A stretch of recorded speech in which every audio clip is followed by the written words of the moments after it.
Spoilers for Andor.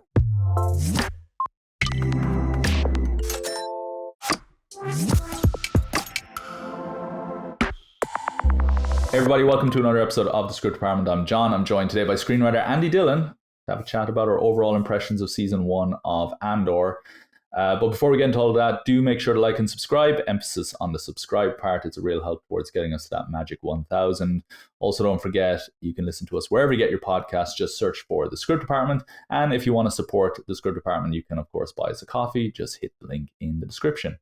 So, Andy, welcome. Let's talk about your impressions of Andor overall as a season. We did an impressions video after episode 4.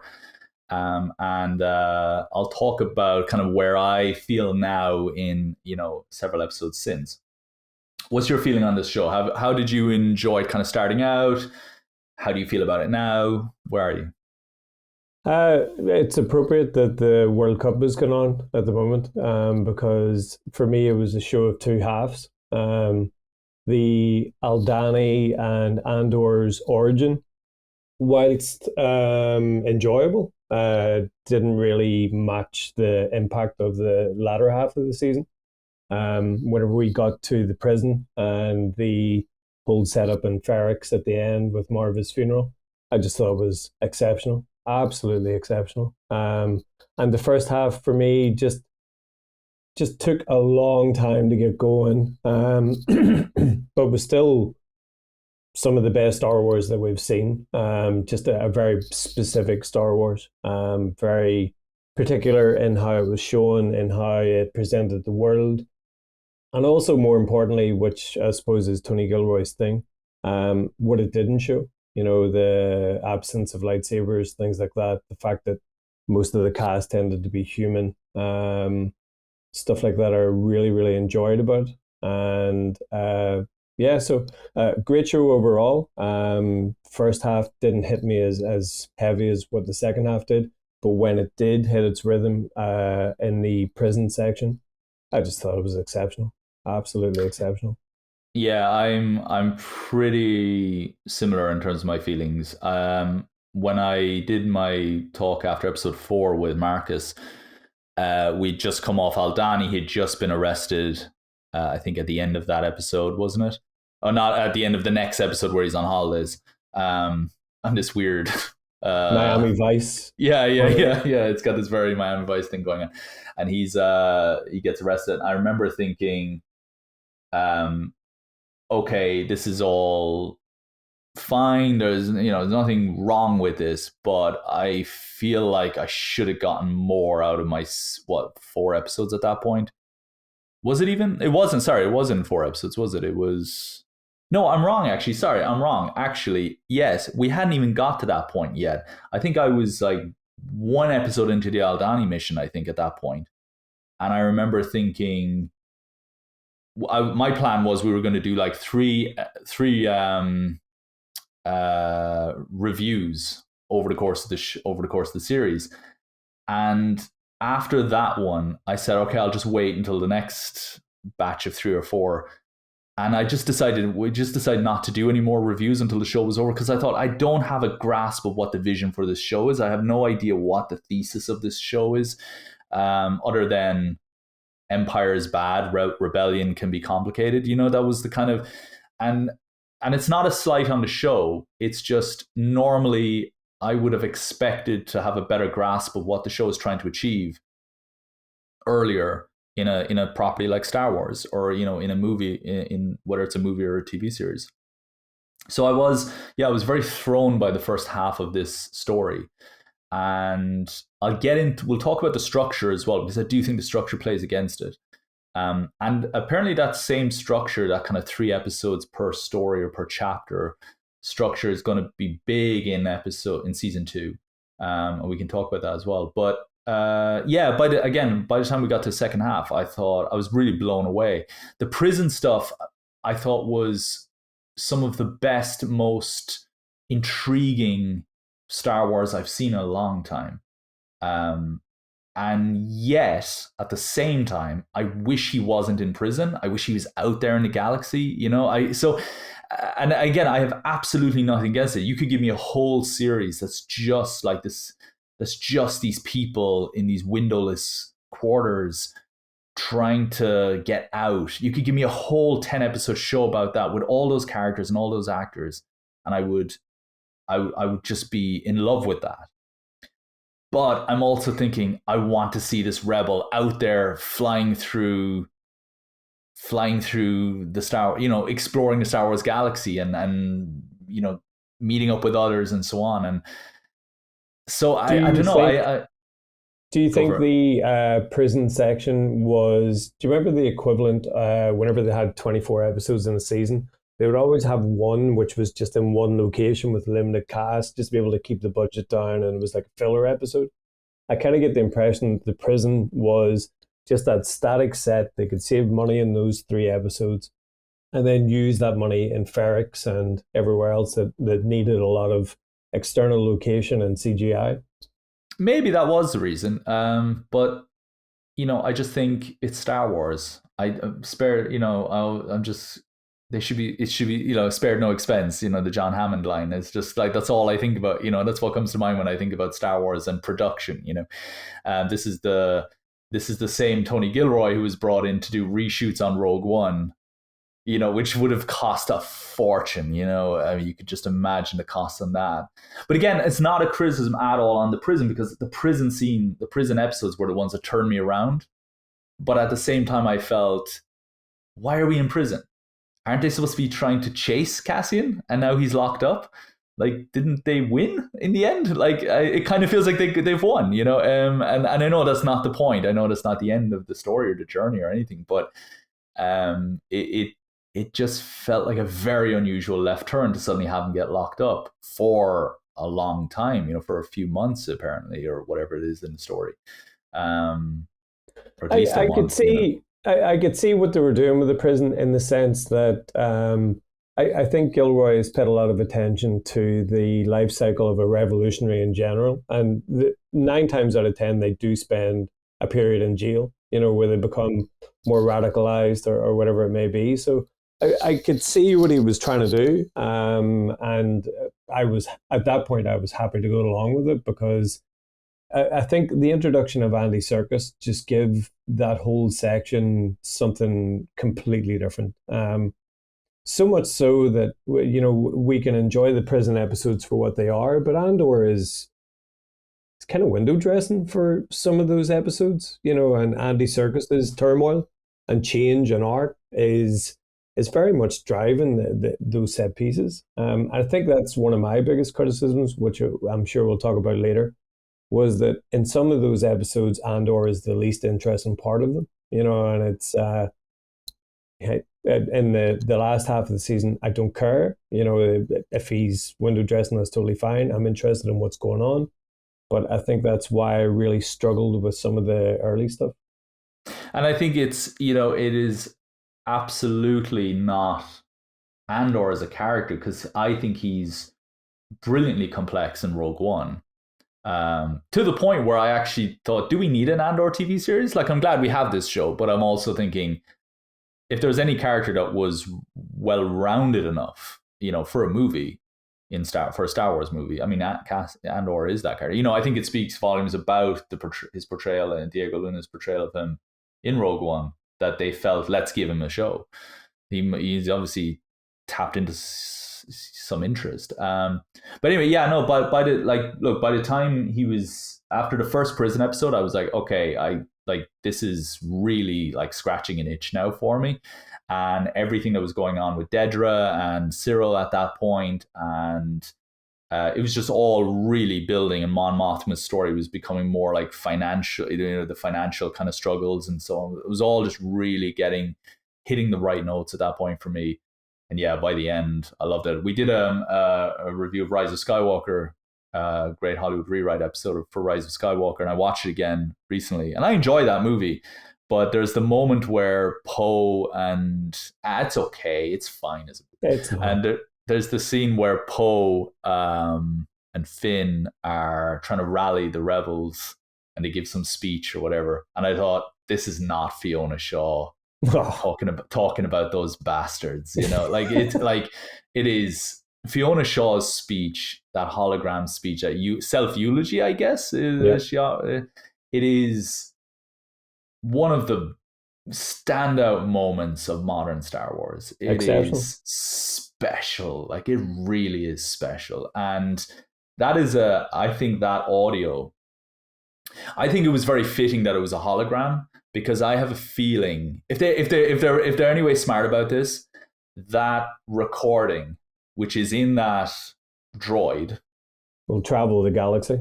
will travel the galaxy. Exactly. It'll get broadcast, it'll get reused, it'll get recycled, and it'll become a beacon, and and I hope, if it, like it should be this thing. And what a profound call to arms that is. Unreal. One of the best moments of the show by a country mile. Yeah. Fiona Shaw throughout is just quietly powerful.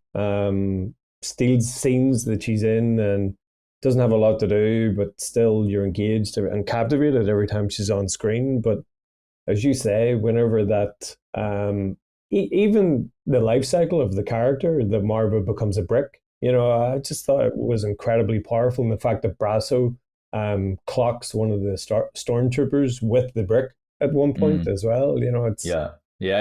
That's good. Yeah. I think one of the things that I absolutely love about this show is that it has second and third watch enjoyability, because there are so many moments that are lost in the first viewing that you don't really catch as well. So for example, whenever Andor goes back in episode 12 to Ferrix, he has a flashback about Clem and about his stepfather. And I didn't realize at the time that he's actually standing at Clem's brick, and that's why he's there. That's that moment. And it was only whenever I found out that it just added an extra layer to the how much I enjoyed the scene and the scenes overall. So I think the great thing about this show is just the fact that it has so much complexity to it. It has so much story world built into it that you're going to be able to pick up new things every time you watch it. Yeah. No, it's absolutely it's an actor's show in a way that Star Wars, I don't think, has ever really been, because it's just never been that kind of brand, really, or that IP. It's always been about the spectacle, as George Lucas would happily admit, and yeah, more spectacle, please. But it's this is absolutely the actor's show, and I think there's so much in the actor's performance that we will get more out of when we go back and rewatch it as well, that will add to the characters and their experience, what they're going through and so on. I just really, by the end I was really sold, and I got the vision. I got Gilroy's vision. I understood, okay, this is a guy who doesn't want to be a rebel. He feels quite, my reading of it is that he feels quite nonchalant about the, he doesn't like the Empire. Nobody does, but he's like, so what? I can just walk in and steal some stuff and get out. Like, it doesn't affect me. And it's, he's got this, he underestimates the Empire, I think, in a way. And by the end of, he goes through this mission on Aldhani where he's, undertaking a militant kind of operation. He's experiencing civil uprising in Ferrix, and then is it Ferrix or Ferrix? Ferrix. And then I always get to locate the names of the places wrong in Star Wars. I always you can be them forgiven wrong. with this show. And then when in the prison uprising, as you say, I mean, we'll talk about the you had mentioned that there's clear references to the Troubles and so on in Northern Ireland, and Gilroy has mentioned has cited those influences in his writing. We can talk about that a bit more later, but the idea of, like you say, going to prison then and being radicalized, or being woken up, or just being the man with no name who comes in because he's lied about his name. He comes in and he affects change and then he leaves again. And it's, by the end, he's a rebel whether he likes it or not, and it's a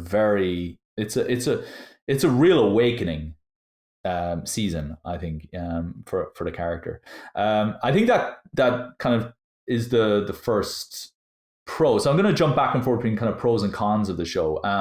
My first one here is the great character journey that Cassian goes on in a franchise that has given us the Mandalorian becoming a father, so to speak, and then Luke Skywalker. Could you imagine Luke Skywalker going on this massive journey of self-discovery and just bringing down the Empire? The journey of people creating the Empire. I mean, we just get in a franchise dominated by journeys of self-discovery. I do feel Cassian's the small change that small in the sense of he hasn't blown up a Death Star yet. He's just realized, I want to be a part of a movement, which everybody else had discovered years ago. Like all the people he interacts with, the guy with the manifesto on Aldhani, everybody's like had these awakenings years ago. It's so obvious to everybody else, and for him, it's just this kind of light switch moment has happened, and yet it feels so substantial. What do you think about Cassian in this show? Because I think we're going to be moving away from Cassian soon to talk about other characters who steal the show more. Well, as the show's named after him. How did you find his journey?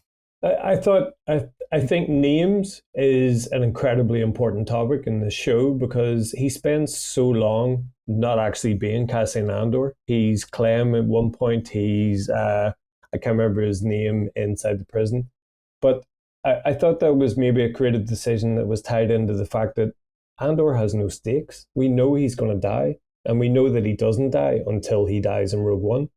But every character that he takes on, I felt was an opportunity for that character to die. Obviously, not die a physical death, but die a philosophical or a metaphorical death, whatever it may be. And we definitely get that. As you touch on, in Star Wars, the poor person blows up a Death Star, the rich person becomes leader of resistance. They're big strokes, they're big moves. And with Andor, just that slow burn, subtle change from something which is probably seeded in him quite early. We see him as a kid. We see the fact that his people are wiped out or affected by the landing. It is a lifetime change, the revolutionary, but still it takes so many pushes over the edge for him to actually get to that point. And I thought it was really interesting how they used Bix alongside Andor, because Bix is discarded at several different points in the show by Andor, and clearly there's a relationship between the two, whether it is love in the sense of, a romantic relationship or something more familial. But she is, he comes and gets her at the end, yeah, but he's not phoning her every day to find out if she's okay, while he's off planet. So I think Cassian's slow burn towards the person he'll become is just masterful, really. And, for me, Tony Gilroy, the epoch of Tony Gilroy's writing talent is Michael Clayton. And I feel that Andor goes in a similar sort of journey where, yes, Andor is, Cassian is a fixer to a certain degree, but he's small world fixing. And then all of a sudden he becomes a small fish in this massive galaxy. And the evolution, the fact that he doesn't get lost in that transition, whilst also becoming a chameleon of sorts, becoming different people, adopting different personalities, doing different things for different reasons. I think were a lesser writer to write this, it would just be purely, I'm a revolutionary and my revolutionary instincts are only going to grow. But he takes the Aldhani job as a merc. He's only there as a mercenary for the money. And he explains, if I survive this by helping one of you, that's the only reason why I'll help you.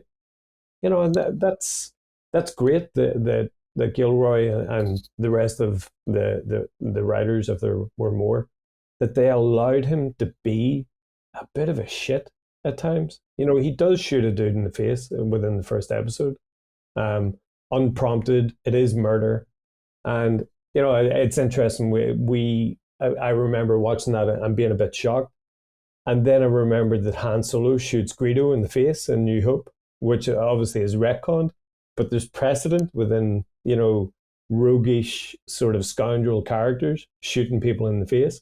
Um, so yeah, I think he carries the best qualities of an anti-hero in Star Wars. But again, I just love the fact that he's allowed that slow burn, that we're allowed to feel the complexity of his slow turn towards something greater. You know, he doesn't want to be a part of things. He just wants to be aside from it. He wants to be able to live his life. But he's, you know, he's dragged into it. And at some point he has to choose, and he does at the end. Okay, so you've mentioned slow burn. I was going to touch on this topic afterwards, but I think it segues nicely into this now. As a con, I have it as a con here. Do you agree with me?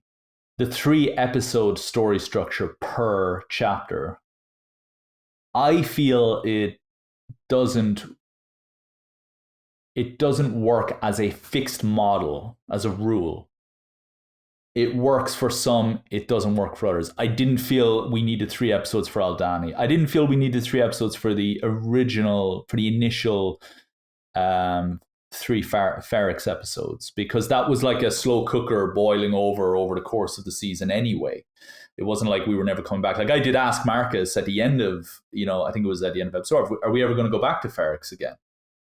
And it sounds like such a stupid question now, but at the time I thought you've dedicated so much to it, to just that one location, and now we've left it. It does feel as though we have left it behind us and we've moved on now.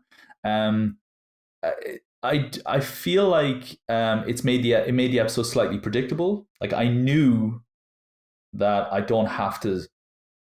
knew that I'm not going to be getting a prison break in this episode or even the next episode. I can see where this is going to go.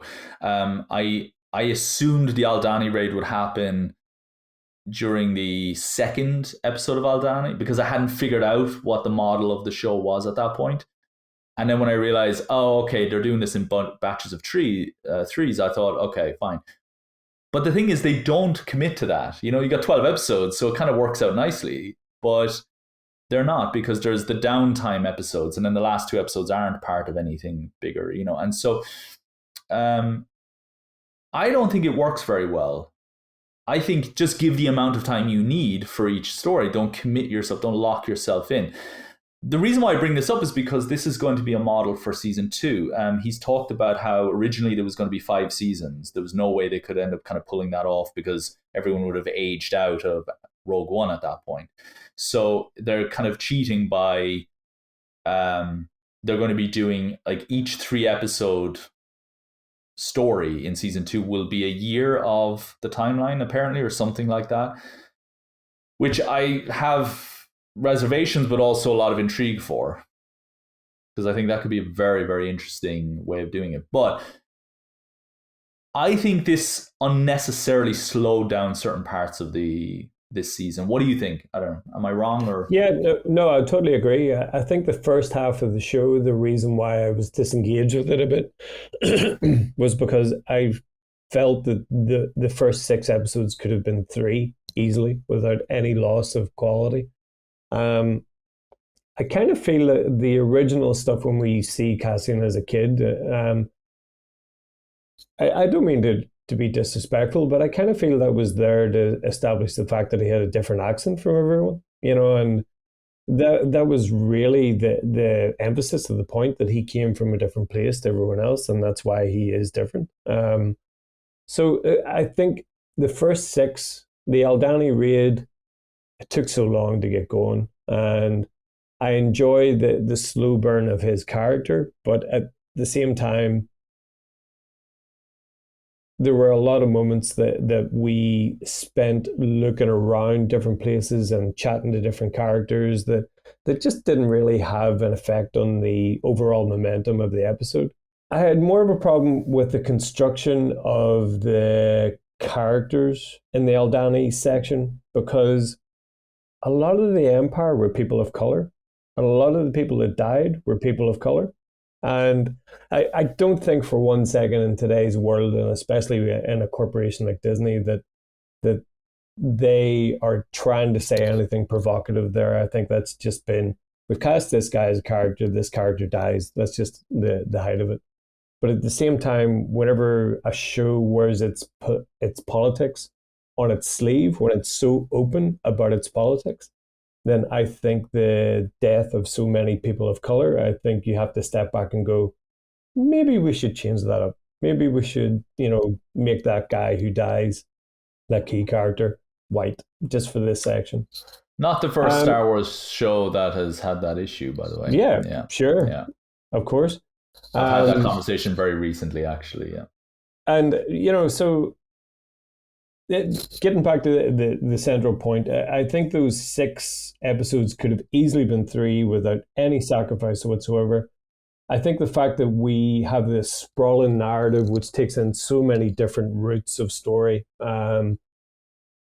has probably forced them into a corner that they want to be able to establish the structure for season 2. This is a first season which is very much aware that its second season is going to happen, and I think that they probably made some creative decisions to take that into consideration, that whenever they go to season 2, as you say, each 3 episodes are going to be a year.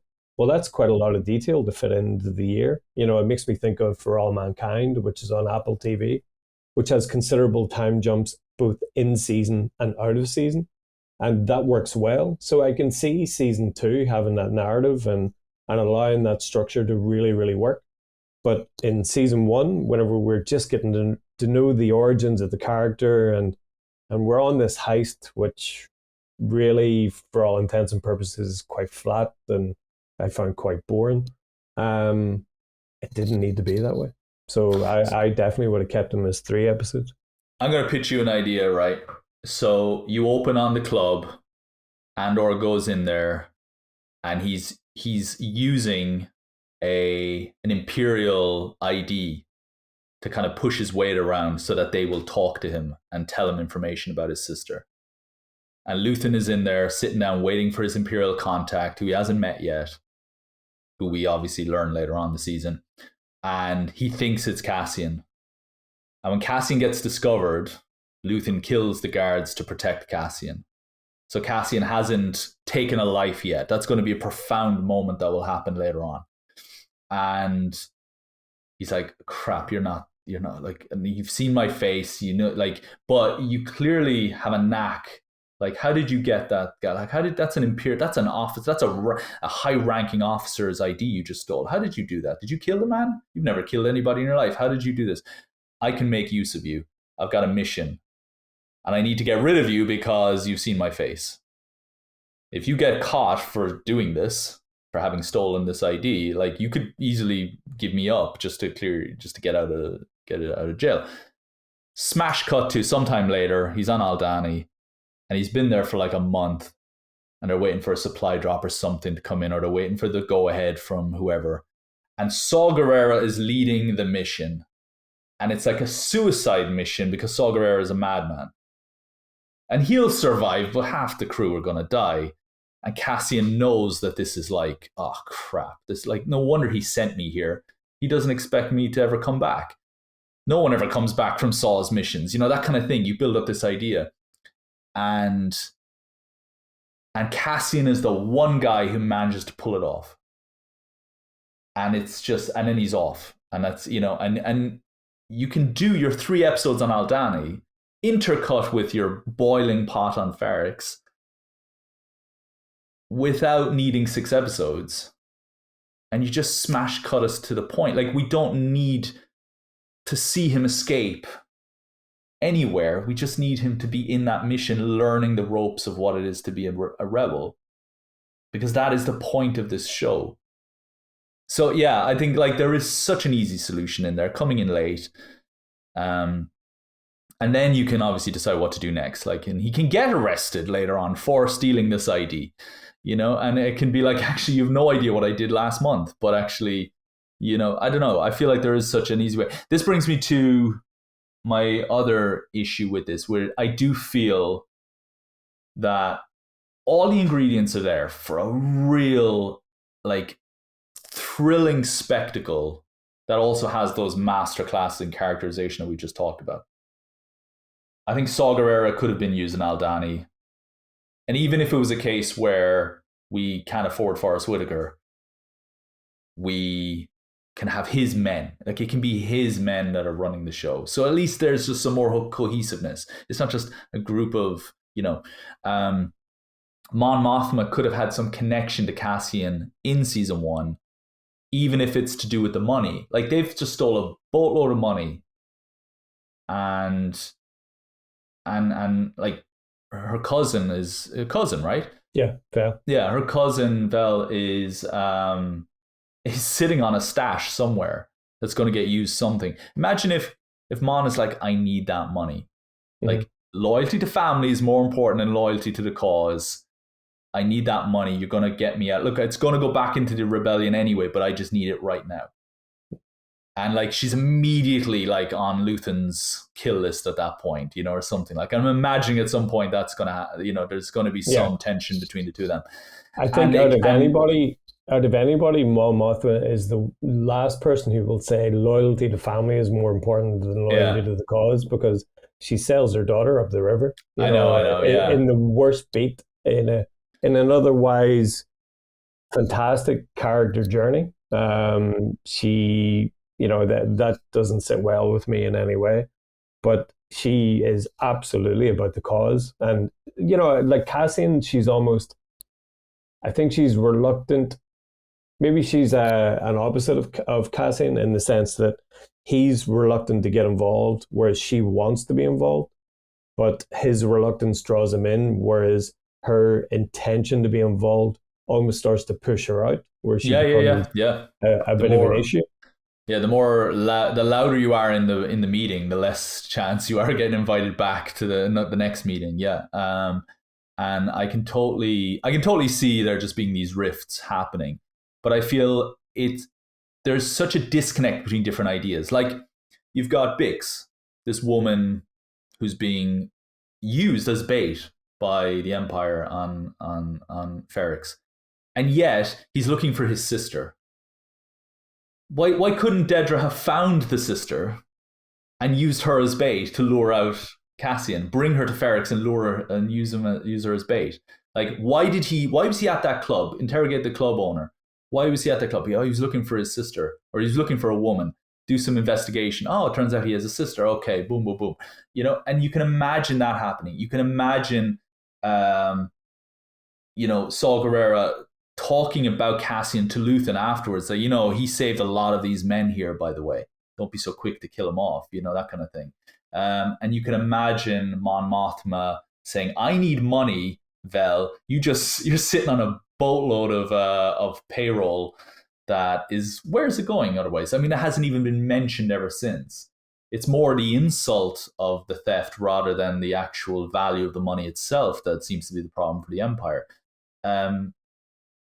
There's no reason why the value can't come into play as well. And so that was I think the only thing stopping it from hitting like levels of perfection, I think. And I think that would have made Aldani so much more interesting. Forrest Whitaker there just walking around in the background would have emboldened that whole mission.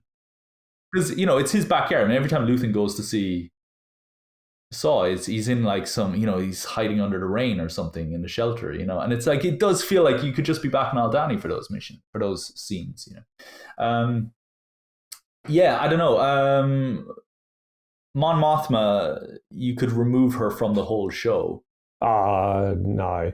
No. I mean, what I mean is, I want an entire show just devoted to her. Absolutely. I want 5 seasons of.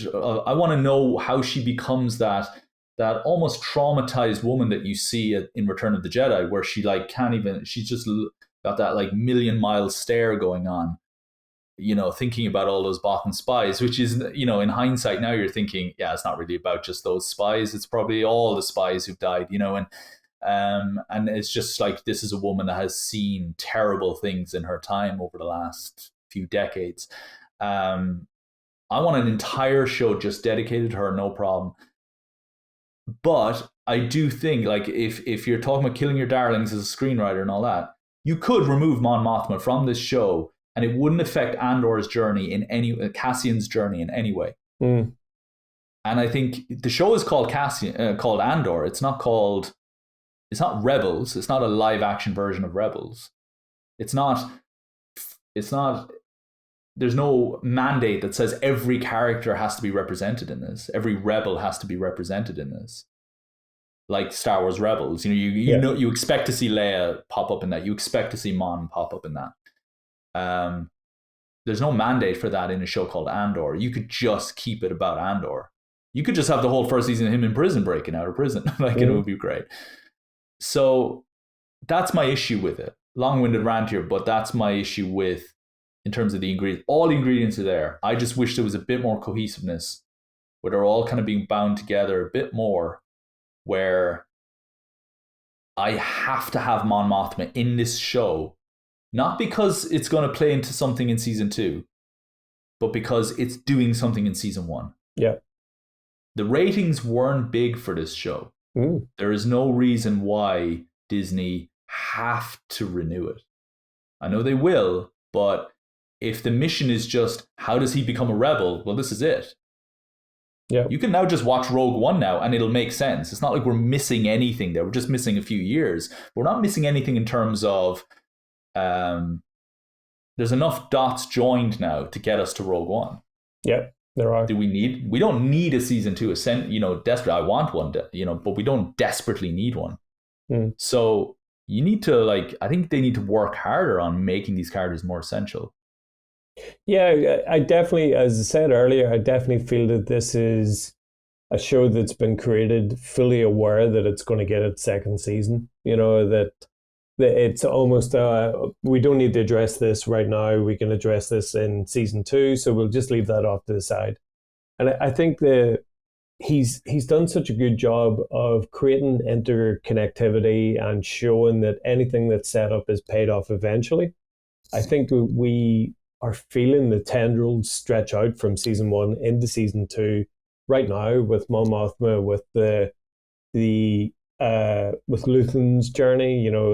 It's interesting that whenever Luthen was searched in Saw Gerrera's place, he sat down what looked like a lightsaber hilt, and kind of made me think, that's a really intentional object to take off him. I've heard somebody say he's a survivor of Order 66. Could be, yeah. And that's why the crystal is so important to him. I like the idea of him playing a role of a Jedi if it suits him, but not being a Jedi. Just to be able to walk in a particular circle, he puts on the long cloak, has his lightsaber, and has a bit of training and a bit of force use or whatever, but not actually be a Jedi. I think that would really add to his character. But the interconnectivity, I think, is such a valuable thing in such a complex show, but it's also a stranglehold, because as they're setting things up and not paying them off immediately, we don't know anything about the sister. And I do think that the sister will play some role in season 2, will have a more of an effective role to play. I can't see why they would just discard that storyline altogether. But at the same time, we got a cutscene of the Death Star. Yeah. Which was, it's meant to be an ironic kind of thing that he's been building the thing that's going to cause his demise. I get it. I think, as much as that tickled me, I think a far more useful cutscene would have been the sister walking through, or a shadowy character walking through Coruscant, the back streets of Coruscant, and seeing a wanted hologram for Cassian Andor that's a few months old or whatever. I don't know how you do it, and it's just, we just focus in on this female character and we know, that's the sister, and you just have some famous actor playing, and it's just like, oh, okay, I'm Like now I'm really intrigued, you know. Yeah, that would have been a great bookend. Yeah, Start with the sister, end with the sister. That would have yeah. made an awful lot of sense. So yeah, the fact that it stretches into season two, I think, is as much a weakness as it is a benefit. Overall, whenever we sit down and watch the two episodes plus Rogue One, which I've been open before, I don't really enjoy Rogue One that much. It feels like two different movies stitched together. But whenever we sit down and watch all three in a row, I think it's going to have that real sense of completeness. But I have to say, the introduction of K2SO or the K2SO units whenever Andor is arrested, again, that's just him aware of what he needs to do to link these properties together, and I just think, stop trying to do that. I don't want you to do that. Just allow season one to be season one and just keep it, confined, the story elements confined to season one. But it's obviously not gonna When happen. I watched Obi-Wan Kenobi, I could tell, because Obi-Wan Kenobi was initially going to be a movie and then it was turned into a 6 episode thing, and I could see the movie here. And I've no doubt somebody will do a movie cut of it or something at some point. But I could see the movie clear as day while watching this. And I love Obi-Wan Kenobi. Like, I mean, that was such a gift for me as somebody who's such a fan of. I am a fan of the prequels, Andy, in case you didn't know. I love the relationship between Anakin and Obi-Wan as a relationship. I think it's a far more interesting relationship dynamic than the Luke trying to get his father back, who 2 minutes ago was trying to kill him. It to me doesn't do anything. But I love the relationship, and so that show for me did everything. Was such a gift. But I could see the movie, and I could see where it had been expanded into a show. I could see the stitching, so to speak. I feel like this is a show that when they start moving towards Rogue One, I want to start seeing I want to start seeing the move towards the blockbuster spectacle that we're getting in Rogue One. The space battles and all that. Like, I want you to start introducing ingredients into that. You're seeding stuff for season 2, but you also need to be seeding stuff for the big finale, which is Rogue One, which has already been made. And so I want to start seeing a more ambitious turn towards that direction, where this starts to feel in the way Rogue One graduates from a Gareth Edwards film to a Tony Gilroy film. I want to start seeing this going from a Tony Gilroy film, dare I say, into a Gareth Edwards project, so it can then evolve back into a Tony Gilroy project at the end, if that makes sense, in a kind of hopefully a seamless way. But I also feel like I can see that this was meant to be a 5-year thing. Yeah. And now it's being crushed into 2. And I can feel this, I can see this, the rewrites happening, so to speak. Like, I can tell what that Mon Mothma and the sister, for example, weren't given huge connection to Cassian in this season, because that's supposed to happen maybe in season 2, season 3, season 4. Yeah. Which now is all going to be shoehorned into season 2. It can work brilliantly, but I'm aware of the stitching here going on. I'm aware of the adaptation, so to speak, or the constraints that they're being forced to play with. Okay, so let's talk about some pros. I think this is if this is essential Star Wars viewing, it is essential at least for the reason that it does justice to the Empire as a frightening, terrifying, oppressive thing. I've always said that one of the biggest problems with Star Wars as a brand, and I love Star Wars, but one of the most frustrating things has always been, I've never seen the need to destroy the Empire. I understand the need to destroy the First Order because they literally blow like loads of planets out of the sky as just and I know they do that in Alderaan, obviously, but Leia doesn't even shed a tear for Alderaan, and so it's like it's not that, like, it wasn't done very impactful. I didn't feel like I just witnessed the murder of 1 trillion people, or a billion, 10 billion, 5 billion people, however many. trillion is probably too much. But it might as well have been 10. I didn't feel it. Obi-Wan had more of a reaction than Leia, and it was her planet, and so I just never felt like that was significant or impactful or anything. It just, you just tested it out. That's all and I do think in Rogue One, the destruction of the lesser destruction, because they never actually blow up a planet in Rogue One, is far more powerful than what you get in New Hope.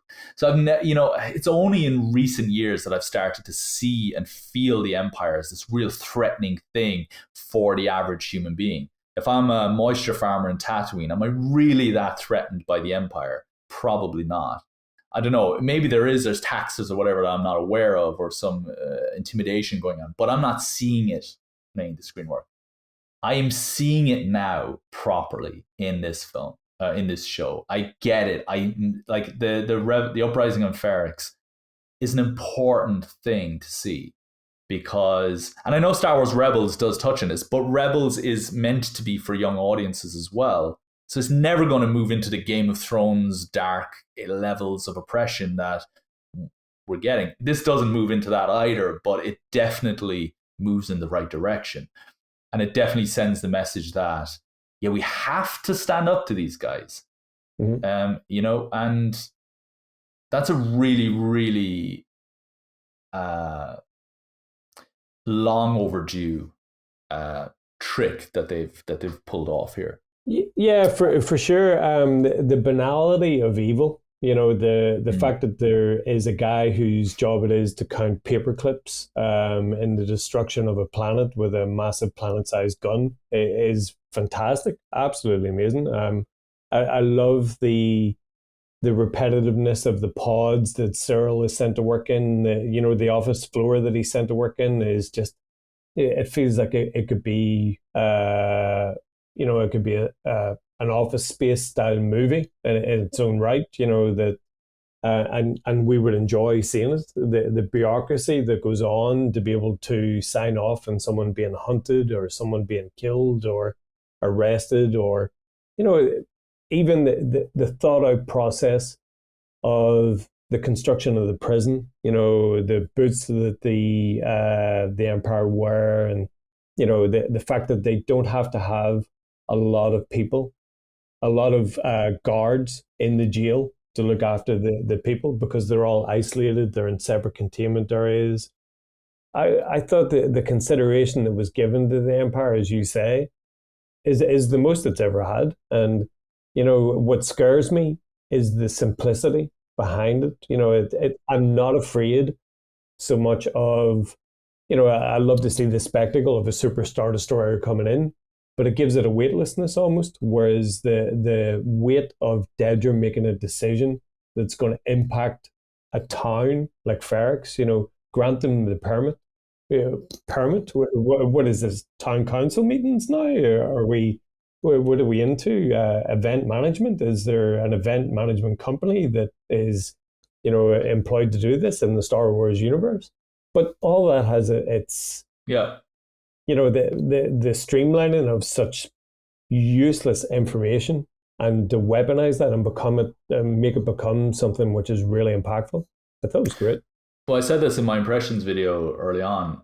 The one thing I really loved in the opening episodes was the fact that we're not dealing with the Empire. We're dealing with a local security force that's been hired, like a company that, and I thought that was so brilliant. It made the Empire feel, it just gave it that layer of credibility, this kind of this outsourcing of work, and I love the idea that the Empire doesn't have the reach that it likes to think it has. It's there's a reason why they need the Death Star, because they need that symbol of fear. We could just pop out of hyperspace at any moment. Like, we're not there on your planet, but we could be tomorrow. And then we could be somewhere else the next day. We don't need, like, we can, it's like a mobile home. We can just move now, and get to you and become your neighbor. If it's a mobile home. I know, yeah. But it's like, it's we're not having to send people over there. It's like we are just always there now, everywhere. And it does feel to me like they have sat down and mapped out the logistics behind why they needed to build, why the Emperor needed to build a Death Star before the end of the Clone Wars. And it's because he knew at the end of this war, I'm not going to have enough resources for decades to come, because I cannot just suddenly order the creation of a whole new army that's 10 times the size of, because, well, like that just sends the wrong message, doesn't it? That just terrifies everybody. And you have to, I love the line Luthen has where it's, you're slowly choking somebody and they don't even realize they're kind of losing breath. It's like a frog boiling slowly, it doesn't realize it. It's all those kind of beating these metaphors to death. But it's, I think you can tell the creation of their vision for what the Empire is at a ground level is well thought out, based on the way we've seen it at the biggest possible levels, the most epic levels. Why do they need a Death Star if they've got infinite armies and stuff? Well, they don't obviously have infinite armies, and because we have to hire security forces, and these security forces are bumbling idiots. They're not cut out for the task of actually stopping a rebellion, because their heart isn't in it. Cyril's heart is in it, but the rest aren't all that, And then, so yeah, actually, we need these super weapons. Thank God we have this thing around the corner, keeping people in line, as Tarkin says, So I thought they did a great job with it, and I thought it also felt the universe feels appropriately large again. For far too long, Star Wars has become a very, very small universe, a small galaxy, where Obi-Wan Kenobi's adventure takes place in exactly the same place as half of Mando's adventure and Boba Fett's adventure. Yeah. The 3 big Star Wars TV shows are all happening in the same place. The posters are looking weirdly similar, and Luke Skywalker, we see Luke Skywalker standing next to I've forgotten the name of the character. Who's Anakin's apprentice? Ahsoka. Ahsoka, of course. Ahsoka is standing next to Luke, talking about his father, and it's like, that's a great moment, but it's also like, it's too crazy that they're all just together. Everybody's just bumped into one another, and you just think, I love that we're so far out in the middle of nowhere here that the Empire doesn't even have stormtroopers on the ground. Yep. And yeah, I just think that's fantastic. Like, it's really, yeah. It's the slow creep of authoritarianism, and the fact that it takes so long to mobilize this stuff, and it is very much you almost feel like that everyone who's involved in the security of Ferrix and beyond is kind of like the middle management, and I love that. I love the fact that instead of seeing the Emperor, instead of seeing Vader, instead of seeing Tarkin, we're getting these guys in the middle who know, it's like the guys on the Star Destroyers that are standing beside Vader. Whenever they're suddenly put in control, you can just see the blood drain out of their face, because they know at some point they're going to be force choked to death, and that's going to be the end of them. Start packing your case, because your room's going to be empty in 2 weeks. So I love the fact that these middle guys are given some sort of agency and given weight again. I think Andor is a show that is very good at giving weight to previously weightless things. But yeah, the size of the universe, and the fact that, as you say, something could happen on Tatooine in this show, and it could take weeks, months, years even to ripple out to have an effect on Ferrix. And, we had talked about the fact that, should this be a show where Mando could realistically walk down the street? I don't think it should tonally. I think it should be very, very separate. But obviously, because it's a Star Wars property, the interconnectivity is always open to a certain degree. But I love the fact that it just had its own brand, its own Yeah, feel, its own tone, and almost walled itself off from the rest of Star Wars to say, yeah, this is our patch, stay away from our patch. You know, yeah. And I think I it think benefits from it. the casting plays a big role in that. The idea of predominantly British and Irish actors Yeah. um, tells us we are not in the same part of. Means nothing really in the world of Star Wars, but I think from an audience's point of view, it kind of sends the message that we're we're not um, we're not in the same part of the world, so to speak, as Mandalorian show, Mm. where you would have had Timothy Oliphant and so on Yeah. and so forth. And Yeah, I it think gives it a sense of regionality. exactly, It yeah. allows it to feel local. You know, it's very much the parish Star Wars show. Yeah, absolutely. Yeah, it does though. It does feel like that.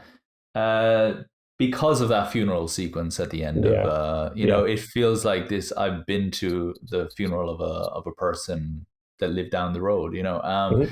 and it, yeah, so it manages to achieve a lot in that actually. And it's the little details as well. Like for example, one of my wish list moments at the very beginning of this show was I want to see a hologram of Palpatine, either like addressing the Senate or whatever, or sending a message to some officer or something like that. And then I realized, because I just love a good Palpatine hologram, and I was so giddy when I got that at the end of Obi-Wan. But I'm glad I didn't, because I want to know that there are a lot of rungs up that ladder before you ever get an audience with Palpatine.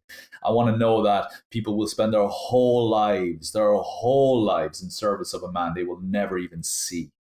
This is a man that has to hide his identity a lot, because look into his eyes too much and you're not going to see a good thing, and I love the idea as well that, yeah, like I like that Aldani. What I know, I'm sounding hypocritical here, but I also love the idea that Aldani was a small thing. Like it wasn't like the Fort Knox on Coruscant. It's just a small outpost, and it Yeah. was hard to get there. It was hard to break in.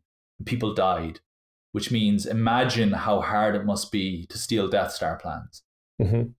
You know, it's showed challenge at an appropriate scale, and it didn't just. And this ties into my last kind of real great pro of this show, I think, which is that it showed immense restraint Hmm. in not allowing itself to get carried away. Yeah. And maybe Saw Gerrera in Aldani is getting carried away. Maybe I wouldn't be a good writer on that show actually, because my thing would be to make it feel more Star Wars.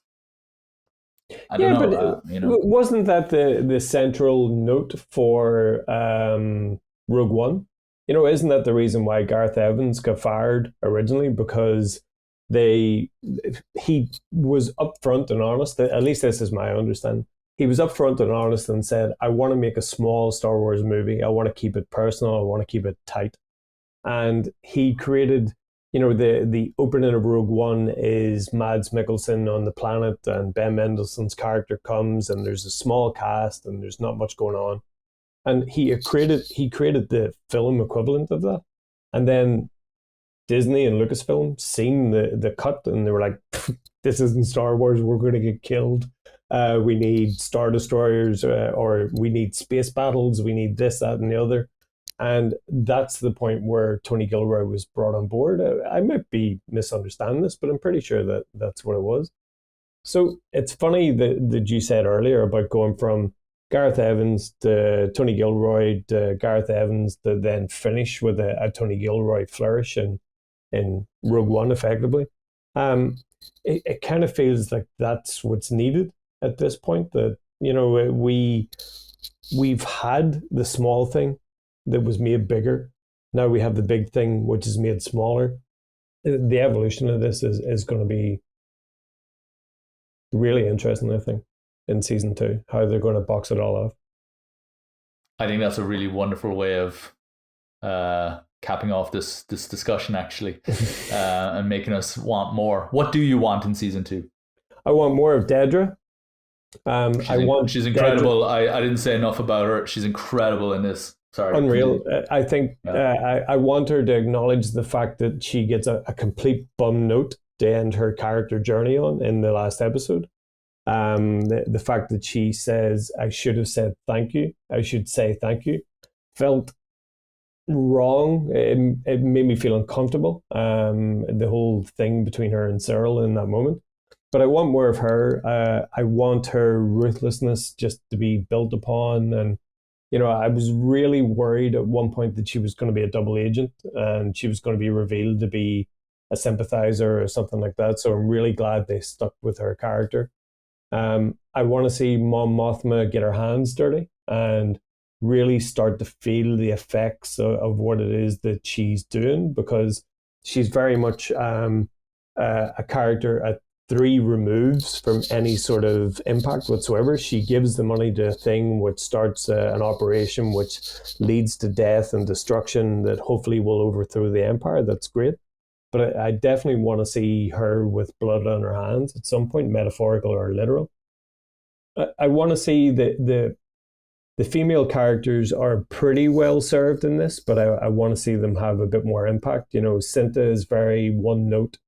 She's monosyllabic. She's just the killer among the group that everyone knows she's going to kill you, but no one talks about it. So I want to see female characters just drawn out a wee bit more in season 2, which I don't think we're going to get because the narrative is going to be so stretched. And otherwise, keep doing what they're doing. What they've done with the second half of the season, and we have to get Andy Serkis, off that bloody prison and either up front being tortured or on land, in another prison, whatever it may be. Just bring him back. I don't care if he's handing out flyers for the revolution. If he's working in the local cinema on Coruscant, I don't give a rat's ass. Just get him back. Well, he's Snoke. I know, I'm just kidding. Jeez, I'll get crucified for that. He's it's really he's a fantastic character. It breaks my heart he can't swim. But that would be me. I can't swim, and I would just be like, oh crap, what do I do? Like I just I love the fact that out of all the people that went into the water, we end up with 2 characters, Andor and Melchi, just on the shore after that. And obviously they all go in different routes. But again, in the hands of a lesser writer, the temptation might have been to have this band of merry bandits just wash up on a shore somewhere and be together, and there's 15 of them. And and it's like, hey, Luthen, I've got your army for you. Like it's exactly, yeah. And you know what? That's the thing. I would have, as when they all jumped off at the end, I thought, oh, that's where it's going. Now we've got our rebel army. All these people without a home. And it's like, and it's the obvious, it's the first idea, and the first idea is the one everybody has, isn't it? And you've got to do better. And and so actually, I will be far more trusting of Gilroy's vision in this next season. Yeah, and I won't be trying to kind of armchair rewrite it as I was trying to do when I was watching. The prison sequence was the only sequence where I didn't have any kind of notes, let's say. I just thought, perfect, great, there you go. I think the only issue I had was how does the Empire not know that they've caught him now? Because even if he's using a fake name or whatever, like you've got hologram technology and all that. Like surely, like if I'm wanted by the FBI, facial recognition. Anything. I mean, we see him being processed and everything. Like surely. So I think there's some convenient little things like that going on. But I would have loved to see. I could have imagined something where Dedra finds out after the prison break has already happened. Like, you're not going to believe this, Dedra, but we picked up a man, and it's like, well, where is he? We lost him again, and it's just like, that would have been fantastic, he was right here and we turned our backs and then he was gone. It just disappeared. So I'm far more trusting now though of where this is going to go, and I do think we're in for something really special, aren't we? I think we have to acknowledge the fact that this is the first Star Wars that has really allowed dialogue to be its own thing. We talk, obviously, George Lucas, you can write this shit, George, but you can't say it. Some of the monologues in this show, Luthen's especially, whenever he's talking to Lonnie about, what he sacrificed to be the person that he's become, absolutely incredible. I, some of the best writing outside of Star Wars, never mind in Star Wars. Obviously, Marva's call to arms as well, but even simple things like the almost the silent manifesto that Dedra has. Good screenwriters write good dialogue. Great screenwriters write great silence. The fact that she is so quiet but so powerful and communicates so much through so little, I think is one of the best parts of this. I hope that Dedra. Yeah, it's so. I know we're only getting one more season of this show, and I have so much. I want so much more of Dedra and her journey. I want so much more of Mon Mothma and her journey. Mm-hmm. I just want a whole show of them on marriage counseling. You know what I mean? Like it could just be that, and I would watch it. It's so fascinating. It's so interesting. There are too many people stealing the show from under Cassian Andor here, and it's not Cassian Andor as a weak character. He's not. I've always said he's one of the most complex characters they've dared to write in Star Wars. And yet the writing on the other characters is so good that I'm kind of annoyed that I know I'm not getting a Dedra TV show or a Mon Mothma TV show, and I want them. I love the fact that with Mon Mothma, she throws the husband under the bus with regards to the money in the back of the cab. Yeah. And she just, he's pleading with her and saying, someone's lying to you. And she says, that much is evidently clear. It's such a fantastic moment that just shows that's fine, husband. If you want to be a complete douchebag to me, you're going to get yours in a big, big way. Yeah, it is.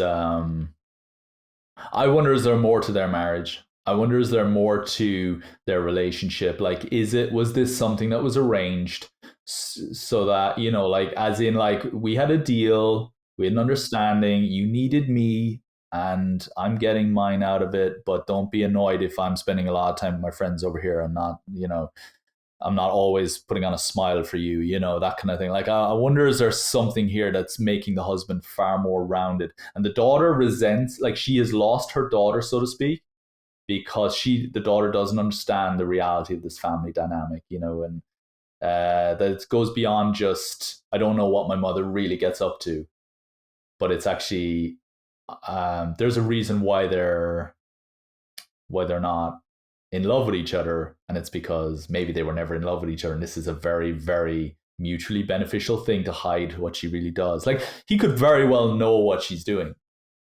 Yeah, it's very much, it's an arranged marriage sort of culture. It seems to be that the journey that her daughter is going through now, Mon actually went through herself. But I wonder, does it go deeper than that though? Yeah. Like, I was picking up on that already, but I was wondering now, is the husband's role to be thrown under the bus? Like, does he know that that's his role? Because my wife has big plans, is he a rebel? And he just resents the particular role he's been put into, which is dutiful husband.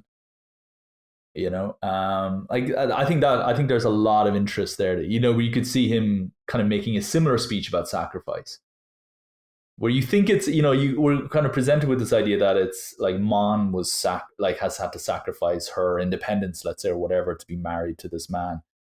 But I wonder, is there something else going on here where it's, you knew the deal when you signed up, so shut up, that kind of thing, to the husband. Who do you think we get from the Rogue One cast in season 2? Do you think we get Ben Mendelsohn? I think so, because I can't imagine Mads Mikkelsen. I can't imagine Jyn Erso showing up. I think it's pulling together the rogue. I think you undermine some of the introductions of characters, like the rest of the gang, like the Force is with me, I'm with the Force. Those kinds of characters don't. They have great introductions in those movies, and you don't want to undermine them either. I feel like a good Imperial cameo is what's needed, and I think Ben Mendelsohn stealing the opportunity from Dedra, and then later Tarkin stealing opportunity from Ben or from Krennic. And it's like, yeah, that's what you get now for screwing over Dedra, or something, something like that. I think could work, where you're adding extra dimension to Krennic as a character, because his fall from grace in Rogue One is beautifully, I think, really brilliantly done. He's scolded by Vader. He's like, he's terrified of having an audience with the Emperor. And Tarkin's just belittling him, and it's. I was told, I was having a chat with somebody who was involved in Succession, and they were saying how one of the great things about Succession is that everybody bullies somebody because they themselves get bullied by somebody else. And I just love the idea that Tarkin bullies Krennic and Krennic bullies Dedra. And so Dedra bullies Cyril and Cyril bullies somebody else, or not bullying maybe, but it's just, I've got my thumb on you and you've got your thumb on somebody else now because you've got to take your frustration out on somebody else. And I just think that's almost the hierarchy of the whole empire.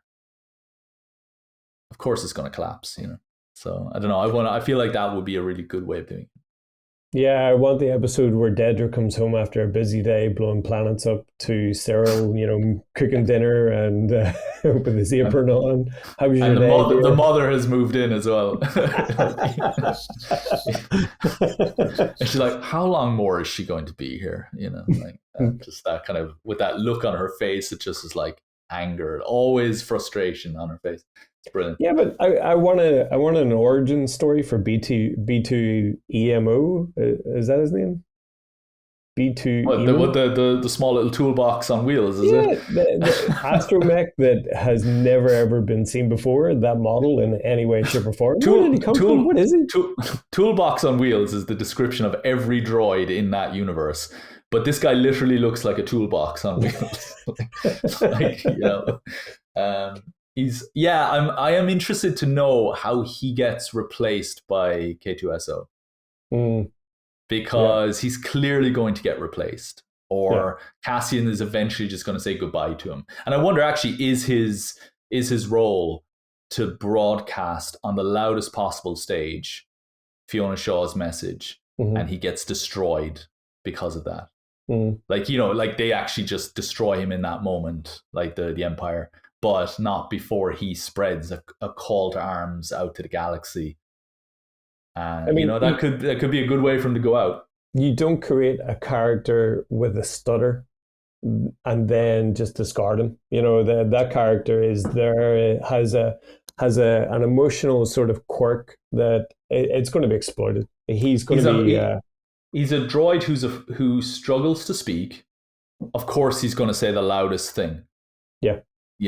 And he's a droid who hides in the corner. Of course, he's going to do the bravest thing. So I'm very excited to see what that looks like. I'll be so annoyed now if that doesn't happen. I'll be so annoyed. Anyway, we have to leave it there, Andy. Thanks, John. Thanks very much for joining us today. If you'd like to hear our thoughts on other Star Wars properties, head over to the YouTube channel. We have an entire playlist of Star Wars discussions there, as well as Marvel, classic movies, and a few other helpful screenwriting tutorials as well. If you like this video, give it a like and subscribe. We'll be back soon with another discussion. Thanks very much, guys.